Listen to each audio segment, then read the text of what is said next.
Hello, Sir Joe and everyone. So, gagawa lang ako ng Zoom recording. This is especially for creating ng editing sa Canva. Okay? Ito, nakadiretso na siya dito kasi dito ako nag-close. Ayan. So, kapag kasi nag-open kayo ng Canva, ito ang makikita nyo. Hindi yan. Bakit ganun? Kasi nag-ano daw ako. Ito, yan. Ito yung makikita ninyo. So, dito, at yung sa akin kasi, nag-pro ako. So, itong pro ko na to, maganda dito is, paano malalaman kung pro? Ito, nakalagay dito, free, kung free lang. Parang, iba kasi pag pro marami kang ma-access. So, yung sa akin, meron akong brand kit. Yung brand kit, sige, later on na natin yan pag-usapan. Pero, I think kung pag-uusapan natin to kay Coach Y. Ayan. So, ngayon, ang ginawa ko, dito ko sa may, ayan, ito, hindi pala, ito. Social media. Tapos, dito, ito yung mga Facebook, Instagram, ganyan. Pero ito kasi, hindi kasi, itong Facebook cover na to, hindi siya swak yung size. Di ba meron sinabing sizing si Coach, si Coach Y, which is yung 80 by 3, ano ba to? 316 ba yun? Hindi kasi naka-open yung notes ko. So, ang ginawa ko lang dito, balik ako dito sa untitled. So ito, ang gagawin ko dito, kung ipapasok ko yung punta lang ako dito sa uploads, ayan, dito sa left side. So may mga uploads na ako. Kung ipapasok natin itong template, hindi siya sakto. 'Di ba? Pansin nyo, ang haba niya. So, ang ginagawa kasi dito, isa-set siya as background. So, ang pangit, 'di ba? So, kailangan i-resize siya. Paano siya i-resize? Itong resize and magic switch. So, ito, pwede kayong kapag free kayo, pwede kayong mag-free trial. 30 days naman yon. So, sa 30 days na yon, makakatapos na tayo doon sa ating um, social media workshop. Or, kung kaya naman, mura lang naman, 189 yung bigay ko sa inyo yung link. 189, lifetime na yon, forever na. Tapos magjo-join kayo sa isang group na kapag nawala kayo um, sa pagiging pro, yung inyong Canva, i-chat nyo lang sila. Tapos may babalik yung pagiging pro ninyo. Kasi 3 times na akong nagganon eh. Ito, 312 pala. So ito yung sabi ni Coach na size. Di ba? 820 by 312. So hindi siya yung mga recommended na nandito. So inano ko lang siya. Custom size. Tapos nilagay ko dito. Kaya nagkaroon nito. Okay?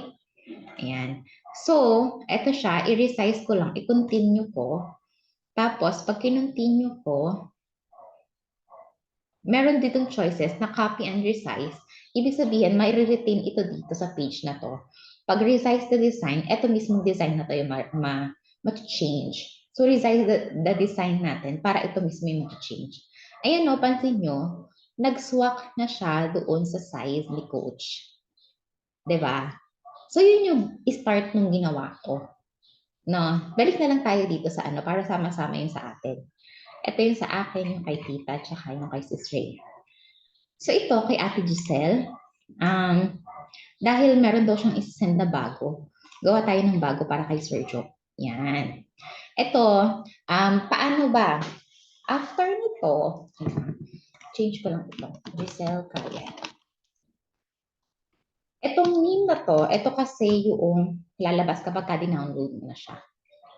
So ito, Jonathan Kawat.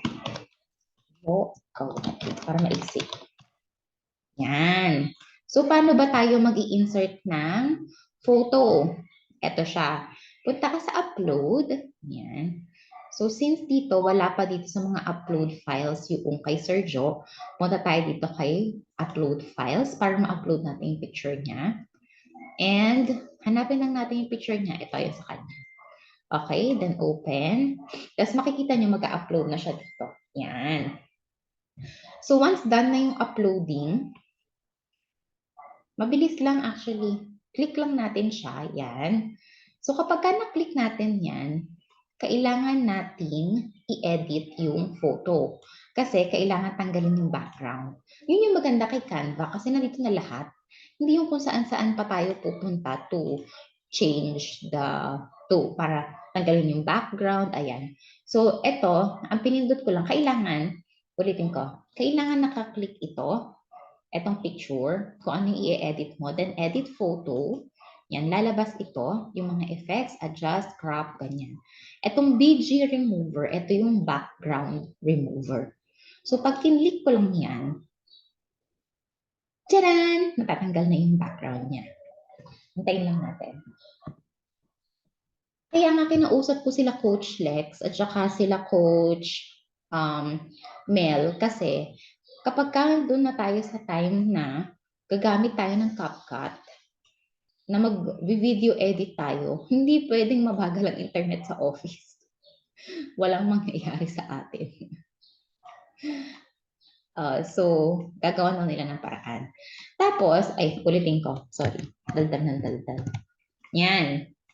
So, yan. Wala na siyang background. Nakalutang lang siya kanina, di ba? Very, lang ito.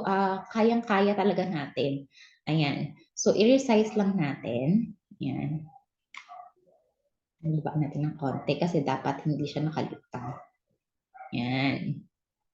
Ang tingin ko dito, tingnan ninyo, meron siyang ganito, di ba? Yung parang something, parang ayun ata yung palatandaan ni coach para doon ilagay yung picture. Tapos yung goal niya is, eto hindi nakalutang, tapos medyo malapit na doon sa taas. So pansinin ninyo, medyo maganda na, di ba? Pero mas pagagandahin pa natin to. Paano? Konti lang naman ang gagawin natin. Diba? Click mo ulit ito. Tapos pag nawala itong Magic Studio, click mo lang ulit yung edit photo. Tapos, balik lang tayo dito sa shadows. Pansinin ninyo ha, walang shadow yung kay Sergio. Pag nagkaroon ng shadow, o di ba, mas maganda siya. Parang mas na-emphasize, mas nagkaroon ng kulay, nagkaroon ng power yung editing, di ba? Ganyan ka-powerful si Canva. Oo. Nakita nyo? O, tingnan natin, tanggalin natin yung, tawag ito, shadow. O, bakit ganun? Wait lang, nagkahang ang aking internet. Hold on. Ayan, o, walang shadow. May shadow. O, diba? Anong mas bet nyo? Mas na-emphasize ang photo, hindi yung parang ipinatong lang, diba? Kapag may shadow. Diba? So, that's the power of Canva. Yan. So, para sa akin naman, okay na yung lightning ng kanyang photo. Kaya hindi ko na siya i-edit. Tapos, ayan. Ito, buburahin ko. Kasi, ito, ganyan lang siya, di ba? Walang nakalagay dito na number. So, paano tayo magkakaroon dito na malalagay natin siya ng text? Kung meron kang previous na ganito na nailagay na, pwedeng i-copy-paste mo lang siya. Yan, copy. Tapos, i-paste mo siya dito. Yan. So, ganun na siya. Pero, kung wala pa talaga at all, na nasa simula ka pa lang, saan ka kukuha ng text? So, dito siya. Ayan, sa text. Tapos, ito, pipili ka lang kung anong gusto mong size. Yan. So, lagyan natin itong size na to. Tapos, ito, makikita mo kung ano yung font style niya. So, ako, ginamit kong font style, yung Deliaza. Yan. So, lagyan natin ang mobile number ni Sergio. 639, hindi ko kapisado. Wait lang. Tapos, ang maganda lang dyan, di ba? 639. Pag ilalagay natin siya dito, ayan, drag and drop. As in, madali lang talaga. Actually, nung simula, medyo nahirapan ako. Pero, kapag ka talaga nagagamit siya, mabilis lang. Very, user-friendly itong si Canva. Wait lang, hold on. Hindi ako prepare sa ni Sergio. Ayan, ito na. 63930-402-427. Okay. So, lagay lang natin siya dito. Pwedeng makaganyan, pwedeng makaganyan. Yan. Okay. So, ayan, wala na tayong ibang i-edit dito. Ayun na siya. Ang gagawin na lang natin, i-download natin siya. So, paano natin siya ma-download ng itong file lang niya? Hindi kasama yung setback. So, ito, click lang natin yung share. Tapos, dito, download. Tapos, ito PNG na siya, yun yung suggested niya. So, be it. Pwede rin naman yan gawin na na JPEG, yan, ganyan. Pero PNG na tayo. So, ito, ano lang natin siya na all pages, ayan. I-uncheck natin. Tapos, i-check natin yung kay Sergio. Current page lang. Tapos, download. Ayan. So, once na ma-download na ito, yun na siya. Mas maganda na email yung file kasi maganda yung quality.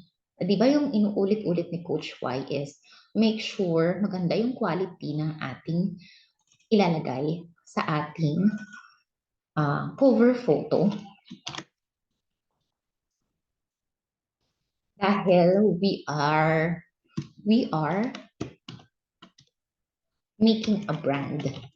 Diba? We are representing ourselves sa brand na ito as well as Empor. So, open natin ang ating file folder. Yan. So, tingnan natin yung, di ba para akong nag-oopisina, ang daming laman ng Empor, Ayan. Social Media Management Workshop. Ang dami na. Nasaan na kay Sergio? Eto.